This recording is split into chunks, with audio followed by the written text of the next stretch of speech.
झारखंड की सत्तारूढ़ पार्टी झामुमो असम विधानसभा चुनाव में एकला चलो की राह पर है, यानी अकेले चुनाव लड़ने की तैयारी में है। इसके साथ ही कई सवाल उठने लगे हैं कि झामुमो क्या असम के क्षेत्रीय दलों के साथ मिलकर चुनावी मैदान में उतरेगी।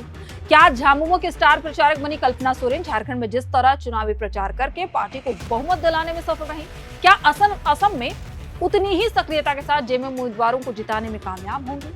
आखिर क्यों कांग्रेस और झामुमो के बीच सीटों के बंटवारे पर पेंच फंसता हुआ नजर आ रहा है? और यदि गठबंधन नहीं होता है तो क्या झामुमो अकेले चुनाव लड़ती है तो इसका असर क्या झारखंड की राजनीति में पड़ेगा? आज हम एयर नाउ शो में इस पर विस्तार से बातचीत करेंगे कि आगे आने वाली झारखंड की राजनीति कैसी होगी, ये भी समझने की कोशिश करेंगे। नमस्कार, मैं हूं प्रियंका मिश्रा और आप देख रहे हैं द एयर नाउ शो।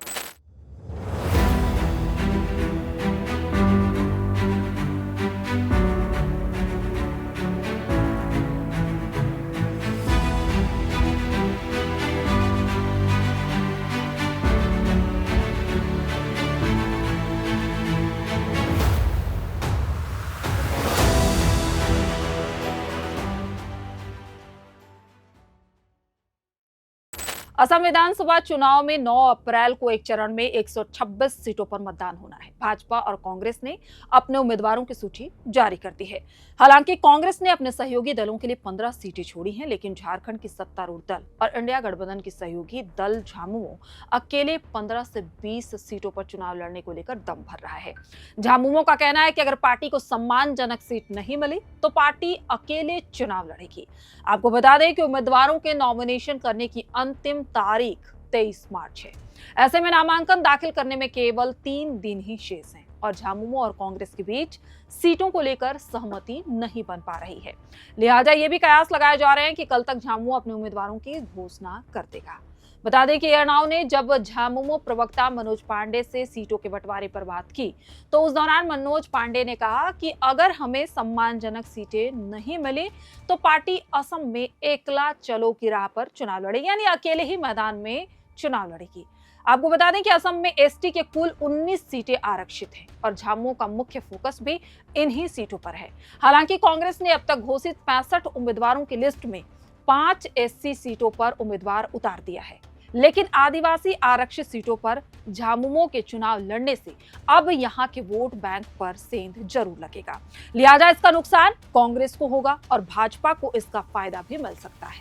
बहरहाल अब हम असम की 19 आदिवासी सीटों के बारे में आपको बताते हैं और समझते हैं कि समीकरण क्या बनता हुआ नजर आ रहा है। ये 19 सीटें हैं: डोटमा, बक्सा, तामुलपुर, बोकाजन, धुकुआखाना, धेमाजी, दीफू, दुधनाई, हाफलॉन्ग, होबराघाट, कोकराझार, माजुली, सिदली चिराग, उदलगुड़ी, बोकाचाईगांव, गोलपारा, पूर्व जोनाई, रोंगखांग, अमरी।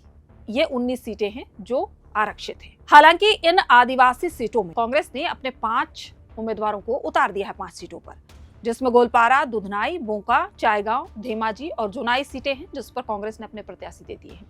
लेकिन सीएम हेमंत सोरेन ने अपने असम के दोनों ही दौरे में ये कहा था कि उनकी प्राथमिकता ये चुनाव रहेगी।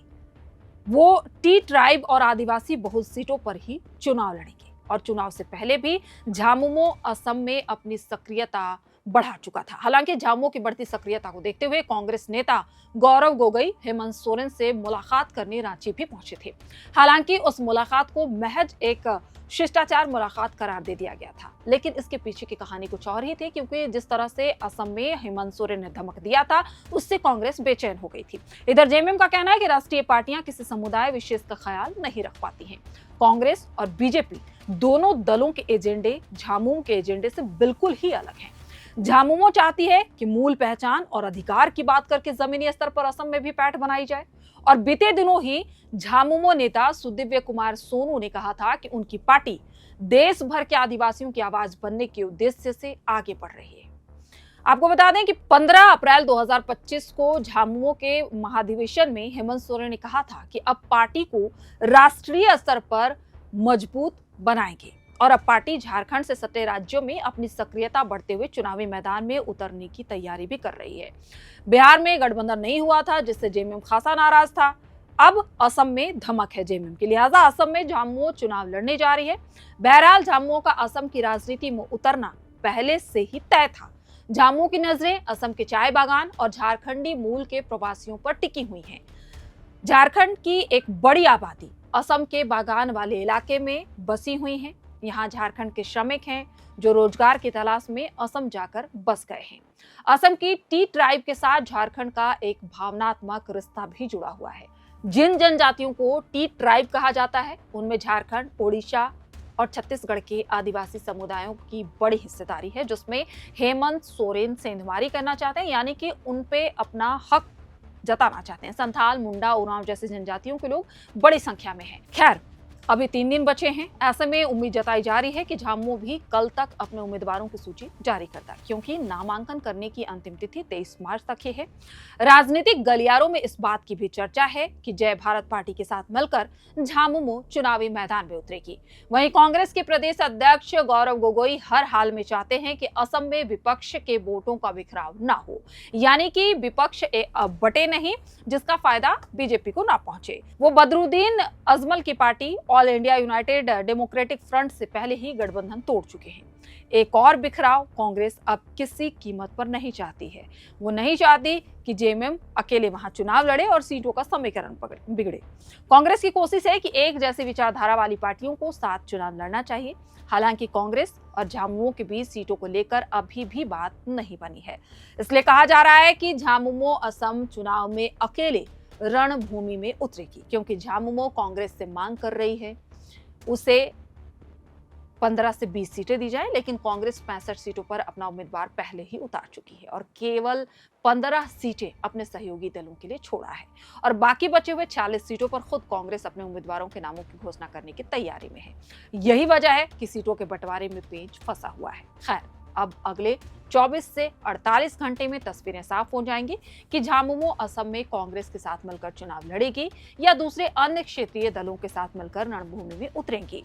हालांकि राजनीतिक गलियारों में कयासों को बदलते देर नहीं लगते। राजनीति किसी और करवट ले सकती है, लेकिन हेमंत सोरेन ने जिस तरह से असम में धमक दी है, लगातार उनका 2 बार दौरा रहा और जिस तरह से वहां पे आदिवासी हैं और आदिवासी के नेता के रूप में शिबू सोरेन के बाद हेमंत सोरेन ने राष्ट्रीय स्तर पर अपनी पहचान बनाई है, अपनी धमक दी है। तो असम में अगर वो अकेले चुनाव लड़ेंगे तो कांग्रेस की स्थिति यहाँ बिगड़ सकती है। आने वाले दिनों में और क्या कुछ अपडेट आता है, आप क्या सोचते हैं, कमेंट करके हमें जरूर बताइएगा। और आपको हमारा एयर नाउ शो कैसा लग रहा है और क्या कुछ आप ऐड ऑन करना चाहते हैं, हमें जरूर बताइए, क्योंकि आपकी राय हमारे लिए महत्वपूर्ण है। तब तक के लिए आप सभी का बहुत बहुत शुक्रिया। शुभ रात्रि।